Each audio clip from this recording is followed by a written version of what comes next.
The wind rolled across the plains of Willow Creek like a living thing, dragging dust and memory through the air with long, sweeping breaths that carried the scent of old storms and older solitude.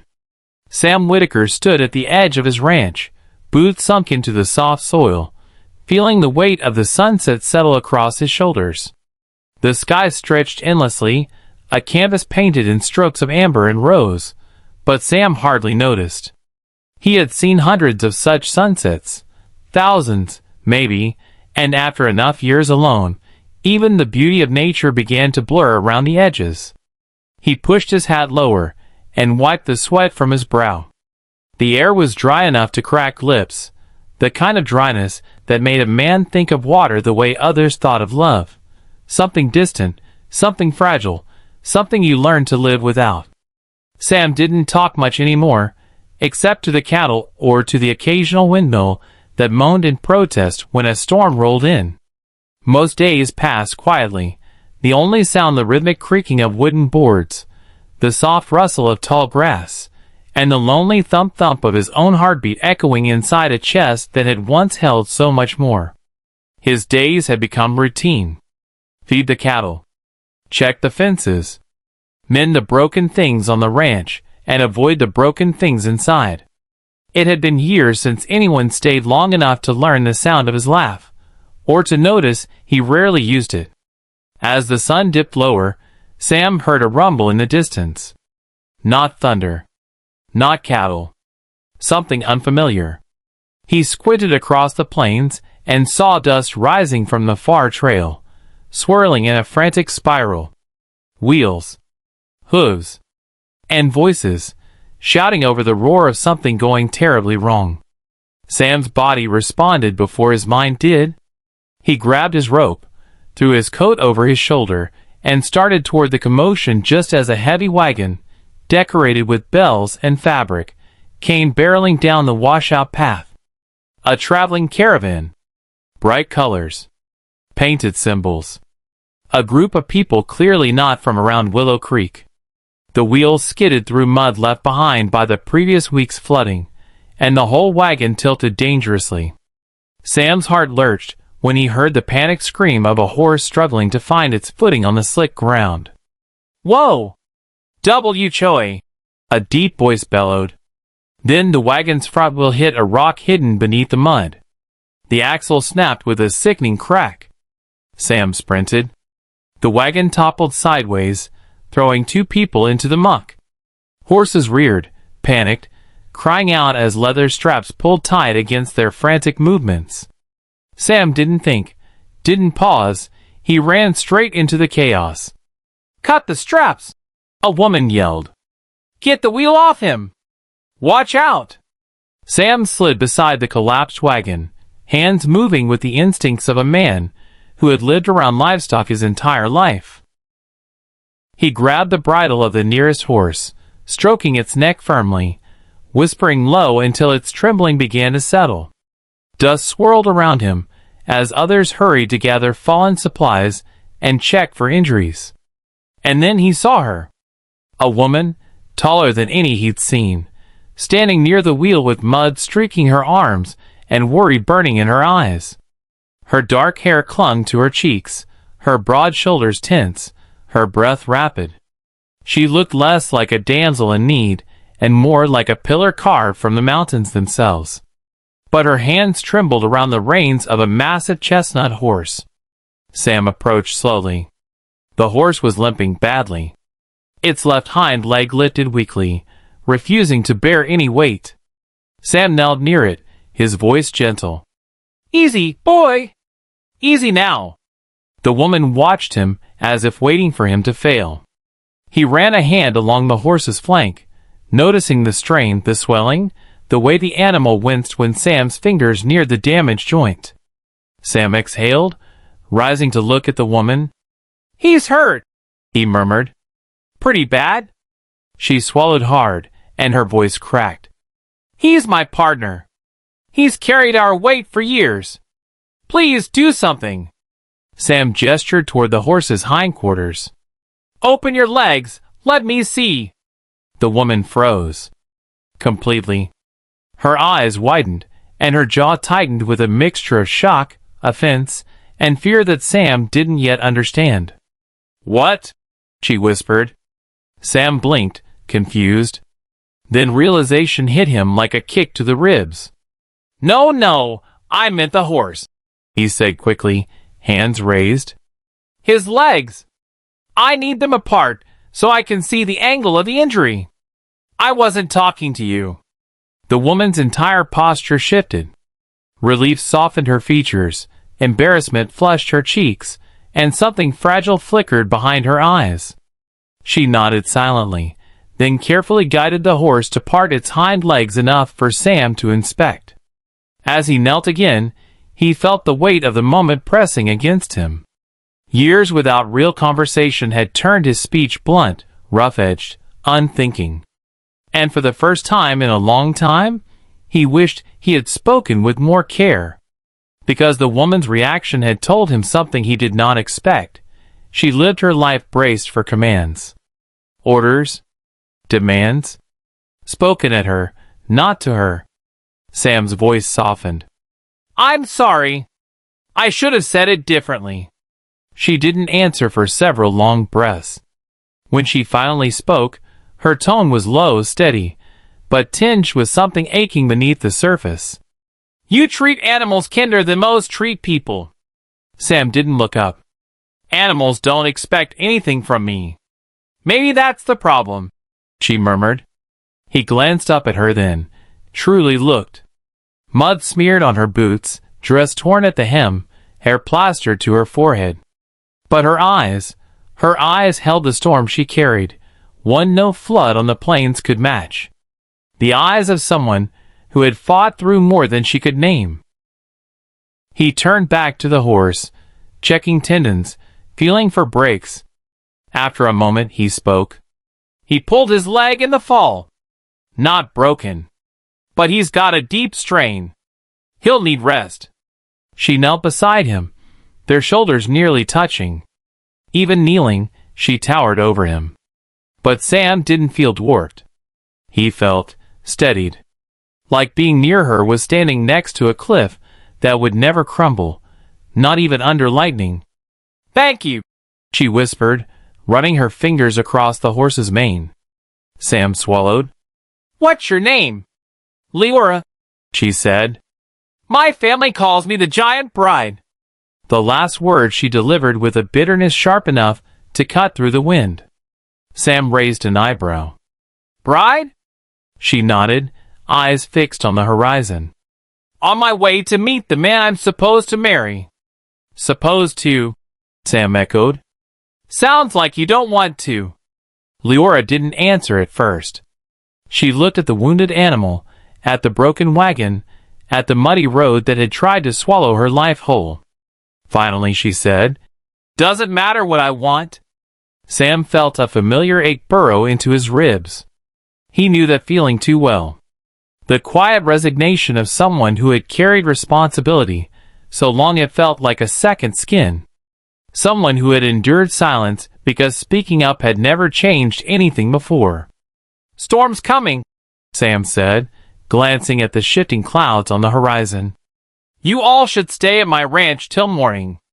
The caravan leader approached, wiping sweat and mud from his brow. "We'd be grateful, sir. Wagon's done for the day." Sam nodded. "Bring everyone. Got space in the barn for the horses, and the loft's dry if you need shelter." As the others loaded what they could salvage, Leora lingered beside Sam. She looked up at the darkening sky, then down at him. "You didn't have to help," she said. Sam shrugged. "Didn't have to be alive, either. But here we are." Her lips twitched, almost a smile, but not quite. The kind of expression a person made when they weren't used to being surprised by kindness. They walked side by side, as the first drops of rain began to fall. Leora held her horse steady, and Sam kept the lantern high, the two of them making their way toward the dim glow of the ranch house waiting in the distance. With each step, Sam felt a strange sensation tugging at his chest, something he hadn't felt in years. Not love. Not even hope. just possibility. The kind that sneaks into a man's life quietly, like rain seeping into dry soil. And though neither of them knew it yet, the mud on their boots that night would mark the beginning of something that would change them both forever. The storm had rattled the windows of Sam's old ranch house through most of the night, though Leora, despite her size and strength, slept curled on a small cot like a child folded into too small a blanket. Sam had offered her the room with the big bed, but she refused with a quiet firmness that made him realize she wasn't used to taking space, even if she took up more of it than most. She seemed like someone who had spent her whole life trying to shrink herself, not her body, but her presence, trying not to be a burden, trying not to be too loud, too visible, too different. When morning came, the world outside glistened as if washed clean. The rain had carved thin rivers into the dirt, turning the land soft and uneven. The caravan was already awake, their voices drifting through the open barn doors, murmurs of frustration, exhaustion, and uncertain plans. The broken wagon sat half-collapsed near the ranch fence, its wooden beams slick with rainwater, its paint chipped from the fall. Sam stepped outside, rubbing sleep from his eyes and stretching sore muscles. Years of ranch work had turned his body into something durable, scarred, practical, and often tired. But this morning felt different. There was an unusual liveliness stirring on the ranch, a chorus of new sounds that broke his routine: chatter, footsteps, clinking pots, the soft hum of many people trying to piece their world back together. He found Leora near the barn, brushing her injured horse with slow, gentle strokes. The horse leaned into her touch, trusting her completely. Sam noticed the tender look in her eyes, the way her broad hands moved with surprising delicacy. "How's he doing?" Sam asked softly. Leora looked up, her expression brightening just a little. "Resting better today. Still stiff. But he'll recover." Sam nodded.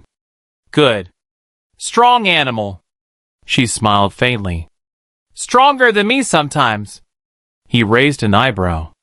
"Not from what I've seen." Her smile faded, and her gaze drifted toward the horizon. "Strength isn't always enough," she said quietly. "Sometimes it's the only thing people expect from you. And sometimes it's the only thing they let you be." Sam understood that more than he wanted to admit. Strength had never been his problem. Vulnerability had. After losing his wife, he had built walls taller than any barn on the ranch, and he'd lived inside them so long he forgot what fresh air felt like. "You hungry?"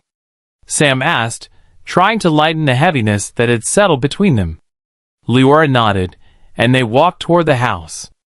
The others were gathered around makeshift tables, eating biscuits and whatever else the caravan cooks had whipped up from their supplies. Sam found himself oddly out of place in his own home, unsure where to stand or what to say.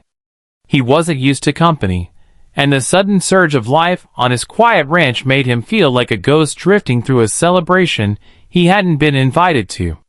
But then Leora sat at the small corner table and motioned for him to join her. Just a simple gesture, but it grounded him. They ate in silence at first, the clatter of utensils and soft chatter filling the room around them.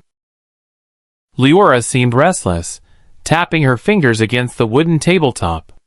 Her eyes kept flicking to the door, the window, the muddy path leading away from the ranch. "You're thinking about leaving," Sam said. She didn't deny it. "My family, they're waiting for me to continue the journey. The man I'm supposed to marry is expecting us by the end of the week." Sam felt something twist in his chest. Not jealousy. Not desire. Just a quiet ache, the kind you feel when you meet someone who seems trapped in a story they didn't write. "You want to marry him?" he asked. Leora swallowed, her eyes dropping to her plate. She paused. "I want a life where my choices matter. Where I'm not just traded." Sam leaned back in his chair, studying her. "Your family doesn't care what you want. They care," she said. "In their own way. They're trying to save our community. A marriage alliance with a wealthy family means security for them. Food, money, protection. They see me as the bridge that will get them there. Sam frowned. And what do you see yourself as? Leora's voice cracked, so soft he almost missed it. A person. Or at least, I want to be. She looked up then, and Sam saw the courage in her eyes. Courage born from years of carrying burdens too heavy for one person to bear. He recognized it because he had carried something similar. Guilt, grief, loneliness, they were weights invisible to everyone but the one who bore them. Do you love him? Sam asked gently. Leora laughed, but it wasn't a pleasant sound. It was brittle. I've never met him. Sam's stomach tightened. They're marrying you to a stranger? It's tradition, she said with a resigned shrug. Where I come from, women don't always get to choose. Especially not women like me. Women like you. She held his gaze. Too tall. Too strong. Too difficult to place. Most men are intimidated. Everyone whispers that I'll never find love on my own, so they decided for me. Sam shook his head slowly. Sounds like they don't know you. Maybe they don't want to. Sam wanted to say something comforting, but words weren't his strength. He was better with actions, mending fences, building barns, fixing wounded horses. People were harder. Their pain didn't have clear edges or simple solutions. But he found himself speaking anyway. You're not something to be placed, he said. Or traded. You're a person. A good one. Leora blinked, the faintest tremor passing through her breath. You don't even know me. Maybe not, Sam admitted. But I can tell you care about that horse like he's family. I can tell you work harder than most men I've met. And I can tell you're stronger inside than anyone gives you credit for. Leora looked away, wiping at her eyes before tears could fall. Men don't usually say things like that to me. Sam chuckled softly. Men don't usually talk much around me either. Her laughter, real laughter this time, floated between them, warm and surprisingly soft. It made something bloom inside Sam's chest, something he thought had died years ago. The day passed slowly. The caravan members worked to repair the wagon. Sam helped where he could, though he noticed Leora kept drifting toward him, and he found himself drifting toward her. They moved like two planets pulled into the same orbit without meaning to. They talked more as the sun climbed high and the world grew warm again. Leora told him about her village, small, poor, perched on the cliffs where the wind never rested. How she had grown up carrying water, lifting stone, doing work that others claimed no woman should do. How her strength had made her valuable and invisible at the same time. Sam told her about his wife, how she had been gentle but stubborn, how she had knitted while yelling at storms, how she had died quietly in her sleep one night and left him in a world too silent to bear. You loved her, Leora said softly. More than breath, Sam replied. But losing her, it hollowed me out. And once you're hollow, people stop seeing you. Leora looked at him for a long moment. I see you. The words caught him off guard. He didn't know how to respond, so he didn't. But something in him shifted, like the first creak of a locked door beginning to open. As evening settled and the sky turned gold, Leora sat beside him on the fence overlooking the recovering fields. The wind brushed strands of hair across her face, and she didn't bother to tuck them away. She looked peaceful for the first time since arriving. Sam, she said suddenly, breaking the comfortable silence. If you were me, would you go back? Sam considered the question. The weight of it settled over him. It wasn't a simple answer, not for her, not for anyone. I can't tell you what to do, he said quietly. But I can tell you this, a life built on someone else's choice never feels like your own. Leora closed her eyes, breathing in the fading warmth of the day. Sometimes I wonder if I'm allowed to want more, she whispered. Sam's voice softened to a near whisper. Everyone is. They sat there long after the sun dipped below the hills, neither speaking, both feeling the quiet tug of something unspoken weaving between them. And though Leora would still have to make her decision soon, one thing had already begun to change. Something small but powerful, a realization that would alter the course of both their lives. For the first time in years, they didn't feel broken. They felt seen. The storm that had held them captive finally loosened its grip the next morning, leaving the sky pale and washed out, as if the clouds themselves had grown tired of crying. Willow Creek Ranch lay quiet under the soft light, the earth damp and breathing, the grass bowed under the weight of water. The caravan moved slowly around the yard, shaking out blankets, drying clothes, tending to the horses that had endured a harrowing night.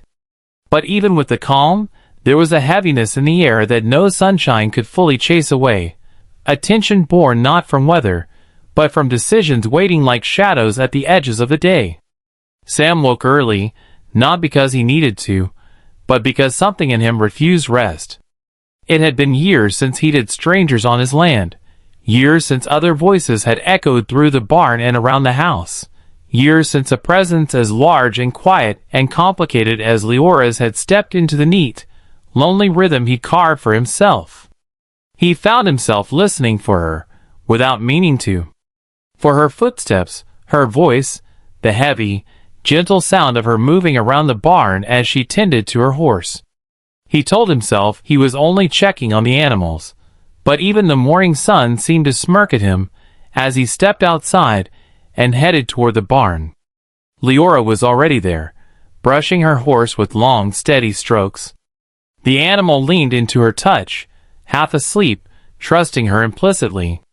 She hummed something under her breath, low and melodic, a song he didn't recognize but felt in his bones. For a moment, Sam simply watched her, watched the way the early light spilled across her hair, watched how her large frame still managed to move with surprising grace. She looked like she belonged here. Not as a visitor, not as a burden forced upon the ranch by fate, but as someone whose presence molded itself into the land as naturally as wind. He stepped forward, clearing his throat softly. She paused her brushing, glancing back. "Morning," she said. "Morning," Sam replied. Then, before he could stop himself, "You sleep all right?" She hesitated before answering. "Better than I expected. Worse than I wanted." Sam nodded. "Storm's done. But there's more mud out there than land. You and the caravan might be stuck for another day." Leora looked down, her hand still resting on her horse's neck. "I know." He could sense the war happening inside her, the pull of obligation, the weight of tradition, and something else tugging her in the opposite direction. Something she didn't know how to name yet. Sam leaned against one of the barn beams. "If going back is what you want, I'll help get the wagon fixed. But if you're scared of what happens if you don't go, well, that's a different kind of problem." Leora exhaled, a long and heavy breath. "I'm not scared for myself," she said. "I'm scared for them. My family. My village. They need the alliance. They need the resources. They need someone strong enough to carry their future. And they decided that someone is me." Sam tilted his head. "But who decides what you need?" Leora didn't answer right away. She turned back to her horse, stroking its mane slowly. Her heart was in her hands, in every careful movement.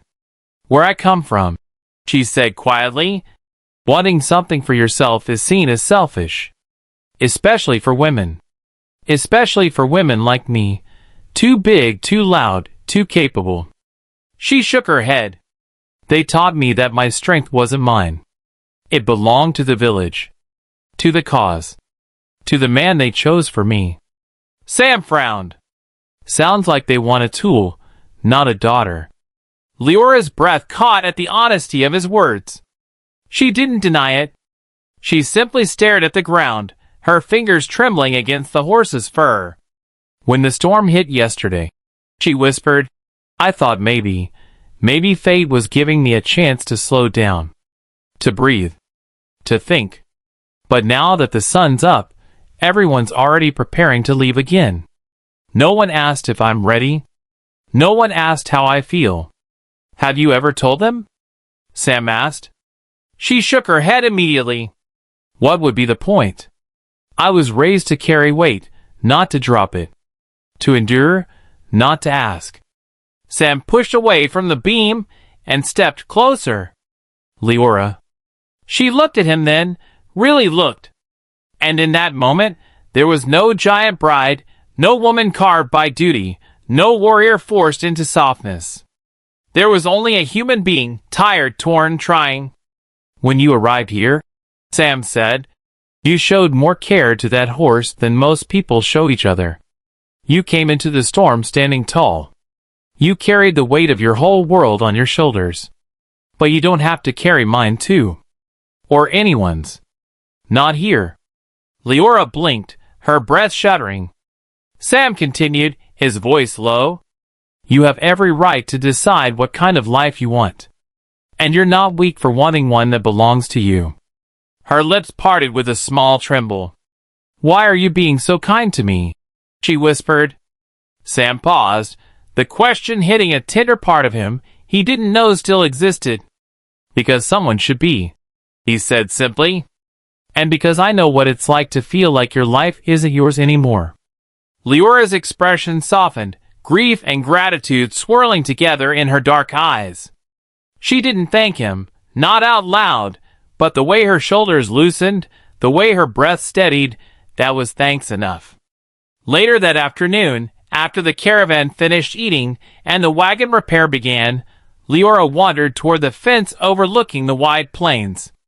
Sam joined her, leaning against the worn wood beside her.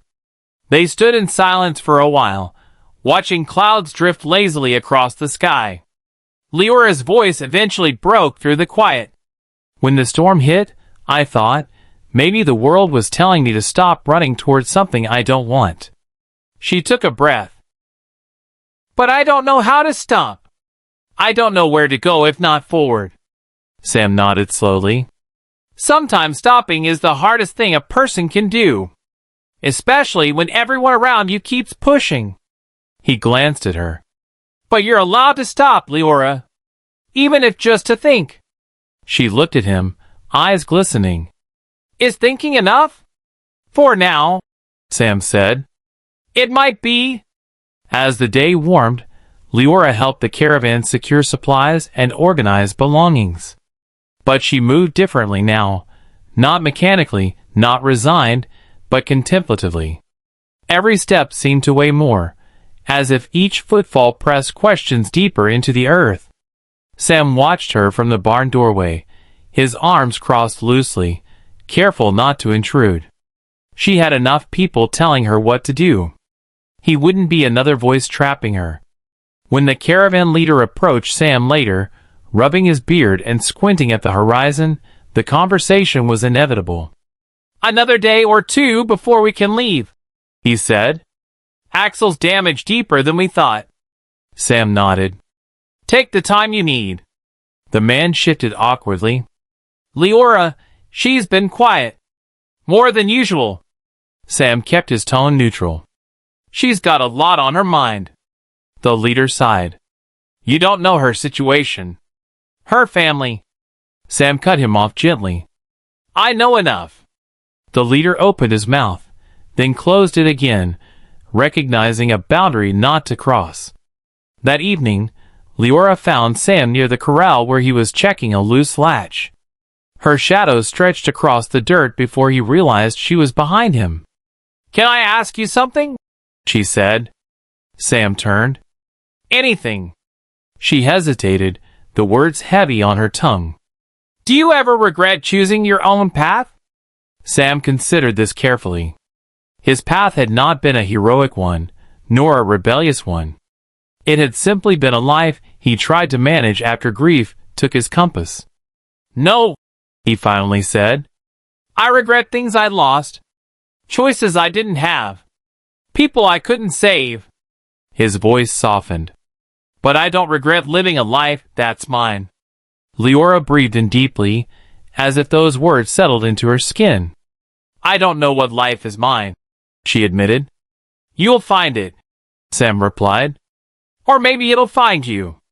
The wind picked up, rustling her hair. She stared at him for a long moment, something unspoken rising between them like a quiet tide, steady, undeniable. When night fell, and the sky filled with stars bright enough to touch, the ranch felt strangely alive. Not with noise, but with possibility. Something had shifted, subtle, but real. Leora stood outside the barn, looking up at the night sky, her large frame silhouetted against the moonlight. Sam approached quietly, not wanting to disturb the serenity she seemed wrapped in. It's beautiful, she said without looking at him. It is, Sam agreed, though he wasn't looking at the stars. She finally turned to him. Sam, if I leave tomorrow, will you forget me? He shook his head slowly. No. You're not someone a man forgets. Her breath caught. She wasn't used to being seen, not like this, without demand, without purpose, without expectation. She stepped closer, the cool night air thickening around them. Something passed between them then, not romantic, not yet. Something deeper. Two broken pieces recognizing each other. Two storms quietly circling, finding a shared sky. Leora whispered, Thank you, for letting me be more than what I was told to be. Sam nodded. You always were. You just needed a place to realize it. They stood shoulder to shoulder, watching the stars shimmer above. And though dawn would bring decisions, and the road would eventually call the caravan forward, something in Leora had already begun to shift, like the first crack in a wall built too high and too long. Sam didn't know whether she would stay or leave. Leora didn't know either. But both of them knew this. For the first time in years, they weren't carrying their burdens alone. The days that followed unfolded like a slow-burning sunrise over the plains, steady, golden, and filled with a sense of something shifting deep beneath the ordinary rhythm of life. Eli found himself waking earlier than ever just to catch Mara stepping out of the barn, her silhouette enormous against the pale dawn, moving with a gentleness so contradictory to her size that he sometimes forgot to breathe while watching her. He didn't fully understand why the sight struck him the way it did, only that it stirred an ache in his chest, one made of longing, admiration, and an unfamiliar hope he hadn't allowed himself to feel in years. Mara, for her part, moved through her days with a quietness that almost seemed cautious.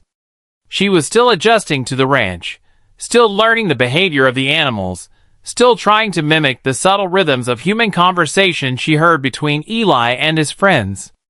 And yet, there was something in her eyes lately, a softness, a curiosity, that hadn't been there before.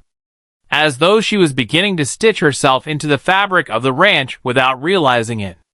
She helped Eli repair fences, her giant hands careful around the fragile wood, sometimes splitting a plank accidentally, only to look down at him with an apologetic expression, so earnest he always burst into laughter. She walked with him across wide acres of grassland, her shadow stretching twice the length of his, yet never overshadowing him in spirit. And at night, when she settled into the barn Eli had prepared for her, a structure reinforced with beams twice as thick as normal, he would hear her humming low melodies, strange and beautiful, like an echo from a forgotten world. But as peaceful as the days were, a tension hummed beneath them, quiet yet persistent.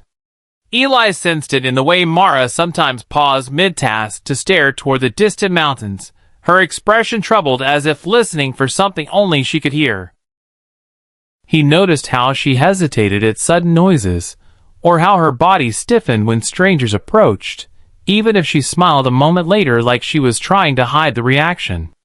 And at night, long after he had gone to bed, he sometimes woke to heavy, rhythmic footsteps moving gently across the ranch, as though she were pacing to ease a restless mind.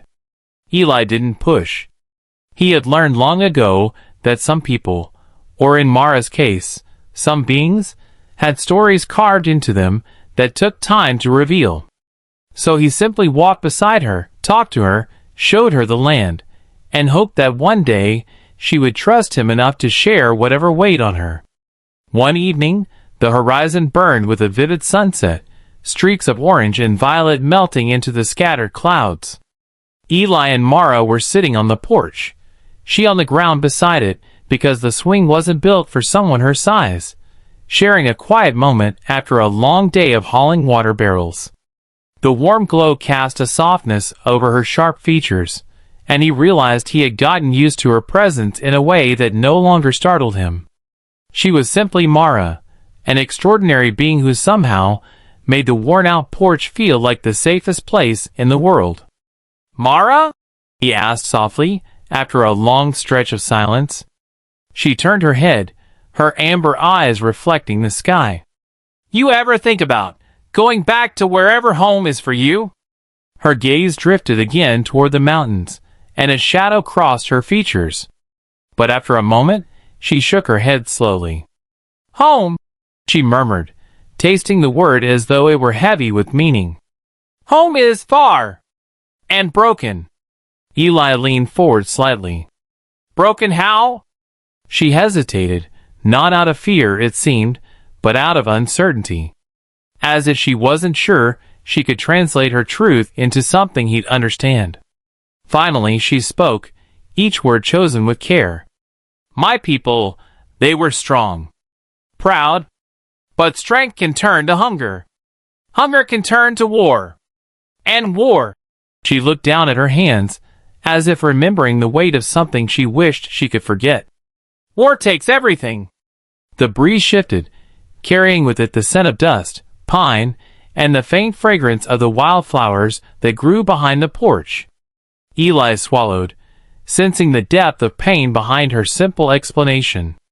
"So you came here?" he asked gently. "To this world?" She nodded. "Here? I thought maybe I could be nothing. No one. Not a threat. Not a weapon." She looked at him then, her voice trembling with vulnerable honesty. "But you see me." Eli's breath hitched, the weight of her words settling in his chest like an anchor made of truth. "I don't see a weapon," he whispered. "I see someone who works hard, who learns fast, who cares about the animals, someone who's trying, even when she's scared. That's what I see." She stared at him, eyes glistening with an emotion he couldn't name, until a single, enormous tear rolled down her cheek. She wiped it away quickly, almost embarrassed by the display, but Eli reached out on instinct, placing his hand on the nearest part of her arm he could reach. She went very still, not out of fear, but as if the gentleness of that touch was something foreign, something she had long forgotten. "Eli," she said softly, "why do you trust me?" He didn't have to think about it. "Because you've given me no reason not to. And because everyone deserves a safe place to land. Even giants." Her lips trembled into a faint, bittersweet smile. But their moment was shattered by the sudden crack of distant gunfire. Mara shot up to her full height instantly, her body stiffening like a pillar of stone. Eli stood too, heart hammering. "That sounded close," he muttered, scanning the darkening hills. Mara's eyes narrowed. She wasn't just listening. She was sensing something deeper, something the earth itself seemed to whisper to her. Then she lowered her voice. "Not good men." Eli grabbed his lantern and stepped off the porch. Mara followed, her footsteps shaking the ground lightly as they headed toward the cattle pens.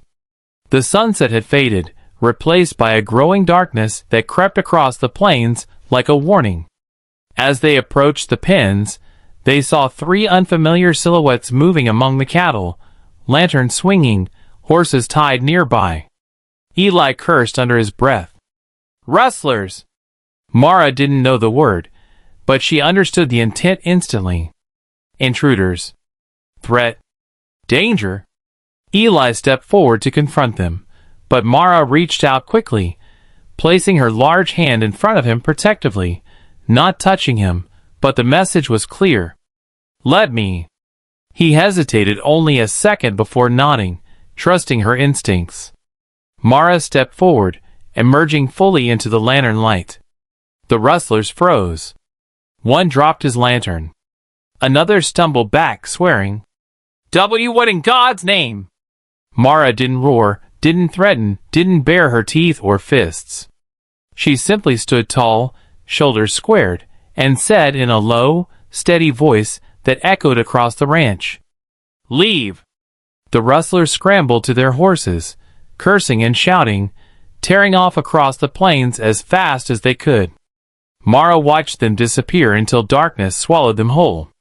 When she finally turned back to Eli, expecting fear in his eyes, she instead found something else entirely. Admiration, relief, and a profound gratitude that softened his entire face. "You protected this place," he said quietly. "Protected me." Mara looked down, almost shy. "I did not want harm to come." Eli stepped closer. "You didn't just scare them off, Mara. You stood between me and danger without a second thought. That means something." She held his gaze, searching it, perhaps for doubt or fear, but found none. And something inside her eased, like a knot finally loosening. The night wind stirred around them, as the cattle settled again, the ranch breathing back into calm. Eli exhaled slowly. "Come on," he said gently. "Let's get back to the house. Think we both could use something warm to drink." As they walked side by side through the darkness, the giant bride who had once feared her own shadow, and the lonely rancher who had opened his ear. The following days felt like the quiet before a storm, subtle shifts in the air, small signs that something larger was beginning to unfold behind the scenes of ranch life. The encounter with the rustlers had left Eli uneasy, not because of their fear of Mara, but because their appearance had been too bold, too reckless. Men like that usually tested fences, waited for nights with no moon, or picked at the edges of ranch land where they wouldn't be noticed. But these men had walked fearlessly into the heart of his property, as though they were desperate or driven by something more than greed. Every time Eli replayed the moment in his mind, he heard the rustler's words again. "What in God's name is that?" Spoken not with excitement or anger, but terror. And terror meant they might come back with more men, or worse, spread tales of what they'd seen. Mara, however, walked through the following days with a sense of calm purpose, as though protecting the ranch had anchored something inside her, something she hadn't realized she'd been searching for. She checked the fences in the mornings before Eli even rose from bed, her enormous strides carrying her effortlessly across long stretches of land. She carried bales of hay twice her size, tended to the animals with a tenderness that softened even the most skittish calves, and watched the horizon with an alertness sharp as a blade. Eli tried not to show his worry, but she sensed it anyway. Sometimes, when they crossed paths in the fields, she paused briefly and lowered her head a little, a silent reassurance that she was watching, that she wouldn't let harm slip past her guard. Eli appreciated the gesture, though he rarely admitted it aloud. Instead, he found ways to show it in small moments, inviting her to share meals closer to the house, reinforcing the barn's roof when he saw her sleeping curled against the wall, or staying up late just to keep her company when she walked the perimeter of the property. He didn't fully understand why he wanted to be near her so often, only that the ranch felt different now. Warmer, brighter, less empty. One afternoon, while repairing the gate near the north pasture, Eli turned to find Mara studying him with quiet fascination. She wasn't helping in that moment, mostly because Eli insisted she take breaks, reminding her that not every task needed to be done with giant-sized strength. She had sat on the ground, towering still but relaxed, legs folded beneath her and hair tied back with a piece of rope she'd commandeered earlier. "What?" he said, grinning a little as he hammered a nail into the wooden post. You work even when tired, she said softly. That's kind of the deal when you own a ranch. No, she clarified, tilting her head. I mean, your heart works, even when heavy. Eli paused, hammer hovering above the next nail. He exhaled slowly, leaning back on his heels. You see too much sometimes. I see what you do not say. He didn't answer right away. Instead, he set the hammer down and wiped the sweat from his forehead with the back of his hand. The sun was lowering, casting long shadows across the land. The kind of light that made a man reflective. I guess I've been carrying a lot for a long time, he finally said. Losing my parents, losing the ranch's hands over the years, keeping this place afloat with just 2 arms and stubbornness. It wears you down. Makes you feel small sometimes. Small, Mara repeated thoughtfully. I do not think you small. He looked over at her, surprised. You stand alone, she said, voice low but sure. Even when the world is large. Eli felt a warmth in his chest that had nothing to do with the sun. You're pretty wise for someone from another world. She smiled faintly. I had to learn early. Before Eli could ask more, a sharp whistle cut across the pasture. Tom, one of Eli's closest neighbors and friends, rode toward them on horseback, dust rising behind him. His face was tight with concern even before he reached the fence. Eli, he called, swinging off his horse. I've been looking all over for you. What's wrong? Tom cast a wary glance at Mara, not fearful, just unsure, then focused back on Eli. Sheriff came by my place. Says there's been sightings of strange tracks and broken tree limbs over near Silver Ridge. Folks are whispering, saying something big's roaming the area. Eli's stomach dropped. How much do they know? Not much. Just enough to be scared. Tom lowered his voice. Sheriff wants to ask you some questions. Mara stiffened, sensing the tension immediately. Eli subtly moved closer to her, positioning himself between her and Tom's line of sight. Tom noticed, raising his hand slowly. I'm not here to cause trouble, he said. I trust you. Always have. I just wanted to warn you before the sheriff comes knocking. Eli ran a hand through his hair, frustration tightening his jaw. Thanks, Tom. I owe you. You owe me nothing. Tom mounted his horse again. Just be careful. People fear what they don't understand. When he rode off, the dust hanging in the air felt like an omen. Mara's voice was barely above a whisper. They're looking for me. They won't find you, Eli said firmly. You cannot promise. I can, he insisted, turning fully toward her. And I will. Her eyes softened, but worry lingered in their depths. That night, Eli prepared a plan. If the sheriff came, he'd say he hadn't seen anything unusual. The ranch was big, the land wild. He could easily claim the tracks belonged to a bear, an elk, or even stray cattle. But the real weight pressing on him wasn't the sheriff. It was the possibility that others might come. Men with less honorable intentions. Men who might want to capture or use Mara simply because she was different. Eli couldn't let that happen. Not after everything she had survived. Not after she had trusted him with her truth. Mara watched him with quiet intensity as he paced inside the barn later that night, lantern light flickering across the wooden beams. You worry for me, she said. Of course I do. Why? He stopped pacing. Mara stood near the far wall, her form illuminated in soft golden light.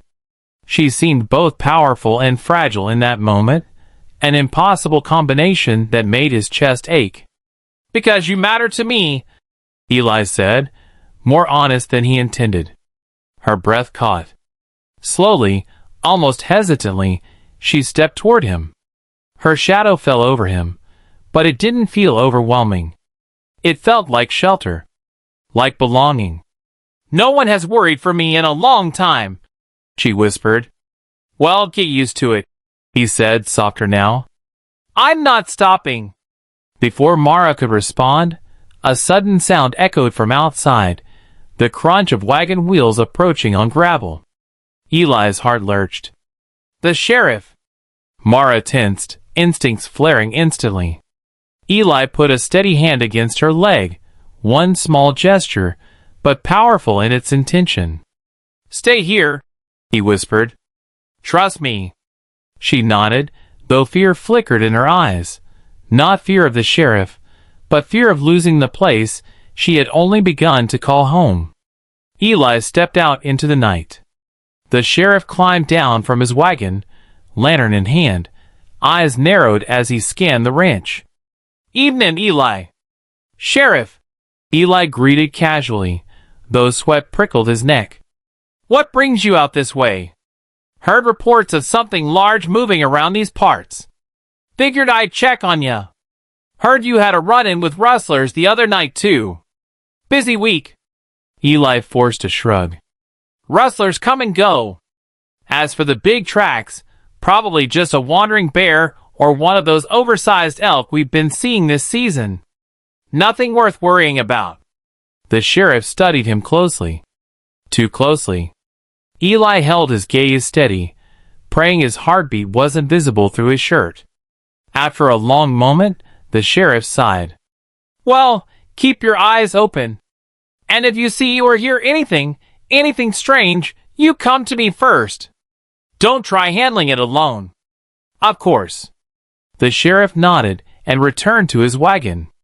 But before he left, he paused. You're a good man, Eli. Would hate for trouble to find its way out here. Eli swallowed. Trouble won't. When the sheriff finally disappeared beyond the hill, Eli released a breath he hadn't realized he'd been holding. He turned and headed back to the barn. Mara was waiting just inside the doorway, crouched low to fit beneath the rafters. Her eyes searched his face desperately. He believes you? She asked. For now, Eli said. But we'll need to be careful. She bowed her head slightly. I bring danger. I should leave. No, he said firmly. You're not going anywhere. You risk everything by keeping me here. It's my choice. She stared at him for a long moment, something shifting in her expression, an emotion deeper than gratitude, heavier than fear. A trembling, fragile hope. Eli, she whispered, voice rough with emotion. In my world, no one chose me. Well, I do, he said softly. Every damn day. Her breath shuddered, and she lowered herself until she was sitting on the ground at eye level with him. Even then, she was large, powerful, awe-inspiring. But the vulnerability in her eyes made her look human in all the ways that mattered. You gave me a place, she said. A name. Safety. And something warm. She touched her chest lightly. Here. Eli stepped closer, feeling gravity pull him toward her. You did the same for me, Mara. You brought life back to this place. Back to me. Silence stretched between them, heavy with emotion but gentle in its weight. The barn lantern flickered, casting soft shadows around them. Eli, she murmured, her voice barely a breath. Why do I feel different when I am near you? He smiled faintly. Maybe because you trust me. No, she said, shaking her head slowly. It is more than trust. Something stirred in Eli's chest, a mix of wonder, longing, and fear of the unknown. He wanted to speak, to answer her honestly, but the words tangled in his throat. Before he could untangle them, an explosive crack echoed across the ranch, shattering the moment. Mara's head snapped up. Eli froze. A gunshot, followed by shouting, and the rumble of multiple horses. Mara stood at full height instantly, towering and fierce, every muscle coiled with protective instinct. Eli's heart slammed against his ribs. They came back, he whispered. His greatest fear, returning with numbers, with weapons, with intentions far darker than theft. Mara turned toward the knight, her entire body shifting into a stance of defense. "Then I will stand," she said, voice solid as stone. "For my home." And in that moment, Eli understood the truth more clearly than ever. Mara wasn't just protecting the ranch. She was protecting him. And he would protect her in return, no matter what storm was about to break over them. The night erupted with the thunder of hooves, the sharp crack of gunfire slicing through the darkness like lightning tearing open a storm. Eli's breath caught in his throat as the shouts drew nearer, men's voices, angry and wild, filled with greed and fear and something worse, determination. Mara stepped forward into the moonlight, her massive frame illuminated in cold silver glow, and the sight of her towering silhouette should have sent any sensible man running. But these weren't sensible men, they were desperate, and desperation could make a fool out of anyone. Eli grabbed his rifle, though he knew deep down that bullets weren't going to solve anything tonight. He wasn't going to let these men hurt Mara, even if it meant standing in front of them with nothing but his bare hands. But as he looked at Mara, he realized she wasn't scared, not for herself, only for him. "Stay close behind me," she said in a tense whisper. "They wish to harm you more than me." "That's not how this works," he shot back, stepping to her side. "We face this together." Her eyes softened, but before she could answer, the rustlers stormed into view, 6 of them, this time, armed with rifles and lanterns, their horses snorting and stomping nervously as they caught sight of Mara. The men hesitated, but only for a breath. The leader, a burly man with a scar down his jaw, raised his rifle and shouted, "There! That's the monster! I told you all I wasn't losing my mind. Tie it down before it kills somebody." The horses balked at his voice, refusing to move closer, but the men dismounted instead, stepping forward on foot despite their trembling hands. Eli raised his rifle, leveling it at the leader. "You take one more step onto my land," Eli warned, voice steady despite the adrenaline surging through him, "and I'll put you in the dirt." The men faltered, glancing at one another, but the leader barked a laugh. "You ain't shooting nobody, Eli. You're protecting that thing? You lost your damn mind."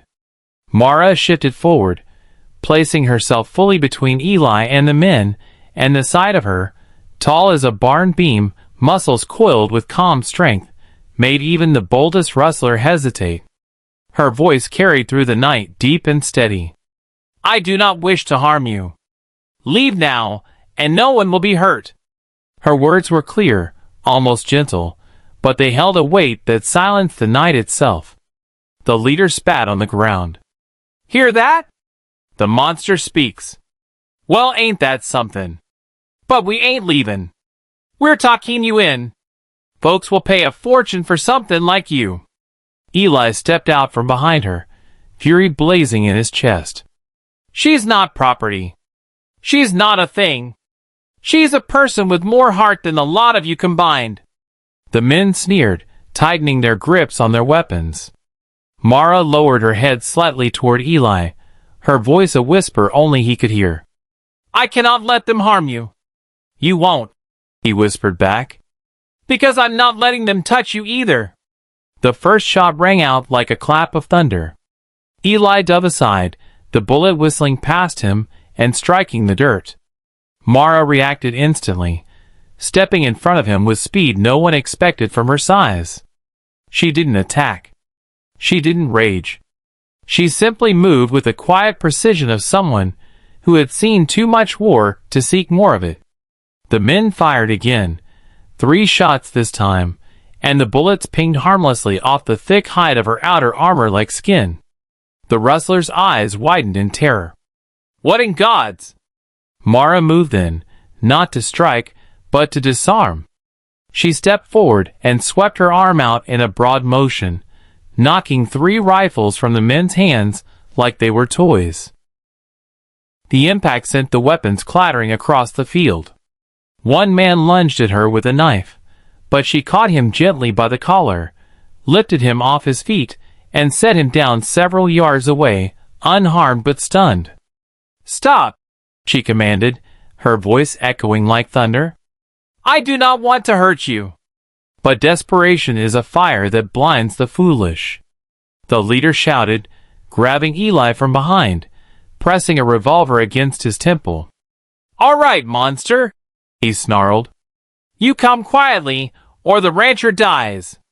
Mara froze, the breath leaving her chest in a broken exhale. Eli felt the cold metal against his skin, the pressure of the man's filthy hand around his neck. Mara's voice trembled. "Let him go. You surrender now," the leader growled. "And maybe I don't put a bullet in him." Eli felt his pulse hammering. The men around the leader were trembling too, some afraid of Mara, some of what the leader might do. But none of them realized the truth Eli did. Mara wasn't going to fight, not while he was in danger. And that terrified him more than the gun. "Mara," Eli said softly, forcing calm into his voice. "Don't give yourself up for me.